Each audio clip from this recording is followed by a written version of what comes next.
Millet rice వండుతున్నానండి. Night నానబెట్టాను. ఇవి శుభ్రంగా కడగాలి.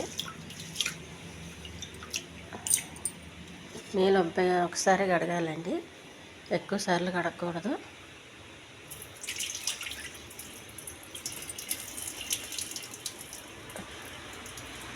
శుభ్రంగా వంపేయాలి నీళ్ళు.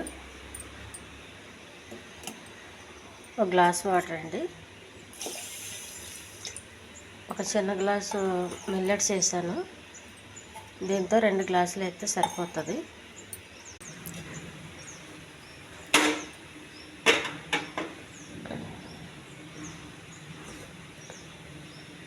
ఇంకో గ్లాస్ అండి. మొత్తం 2 గ్లాసులు వాటర్. ఇవి కొంచెం హైలోనే ఉడకాలి.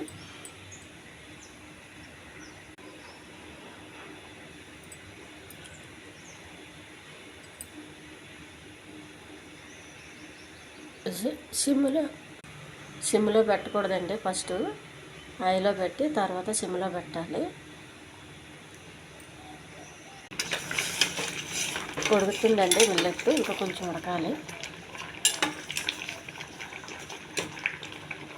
ఇది చాలా తొందరగానే ఉడుకుతుందండి, ఎక్కువ టైం తీసుకునే అవసరం లేదు.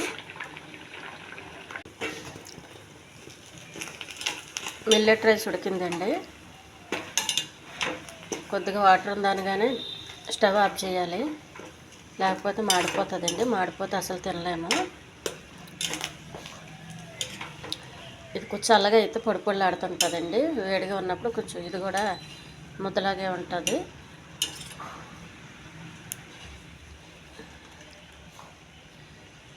ఈ మిల్లెట్ రైస్ని ఉప్మాలా చేయొచ్చండి, పొంగల్లాగా చేయొచ్చు. చాలా టేస్ట్గా ఉంటుందండి. లేదు అంటే ఈ రైస్లోనే కొంచెం మనం ఏదైనా కూర వేసుకుని తినచ్చు. మిల్లెట్ రైస్ చప్పగా ఉంటుందండి. ఆ చప్పదనం కోసం మామూలుగా కొద్దిగా కారం ఉన్నది వేసుకొని తినాలి. పిల్లలకైతే కొంచెం ఉప్మా టైప్లో చేసి పెట్టాలి, వాళ్ళు కారం తినలేరు కాబట్టి. ఇది చాలా టేస్ట్గా ఉంటుందండి. మనం ఉప్మాలా కానీ పొంగల్లా కానీ చేసుకుంటే. ఈ ఛానల్ నచ్చితే సబ్స్క్రైబ్ చేయండి, షేర్ చేయండి, లైక్ చేయండి, కామెంట్ చేయండి. ఇదైతే హెల్దీ ఫుడ్ అండి.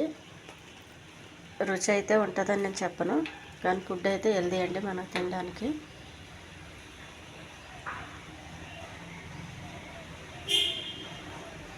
దీన్ని వెజిటేబుల్ వేసుకుని కూడా మనం వెజిటేబుల్ బిర్యానీ ఇలా చేసుకోవచ్చండి.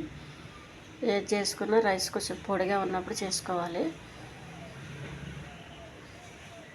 చల్లగా